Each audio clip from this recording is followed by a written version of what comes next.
তো ভালোই হলো। তো আমি ক্যাপকাটের মাধ্যমে দেখিয়ে দিব কিভাবে নয়েজ রিমুভ করা হয় বাহিরের।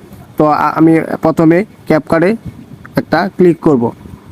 ক্যাপকাটে ক্লিক করার পর বন্ধুরা দেখতে পাচ্ছেন উপরে নিউ প্রজেক্ট নামে একটি অপশন আছে। তো আমরা নিউ প্রজেক্টে একটা ক্লিক করে দেবো। ক্লিক করার পর বন্ধুরা আপনারা যে ভিডিও নয়েজটা রিমুভ করতে চাচ্ছেন সেই ভিডিওটা আপনারা সিলেক্ট করবেন। তো আমি একটা ভিডিও দেখাই, যে কোনো একটা ভিডিও দিয়ে আপনাদেরকে দেখাচ্ছি। তো আমি এখানে একটা ভিডিও সিলেক্ট করে নিচে দেখতে পাচ্ছেন অ্যাড বাটন, এই অ্যাডে ক্লিক করব। ক্লিক করার পর বন্ধুরা আমাদের ভিডিওটি চলে আসবে, তো এখন আমাদের ভিডিওটি বাজায় আপনাদেরকে দেখাচ্ছি ভিডিওটি চালু করে, যে এই ভিডিওটি কীরকম নয়েজ আছে।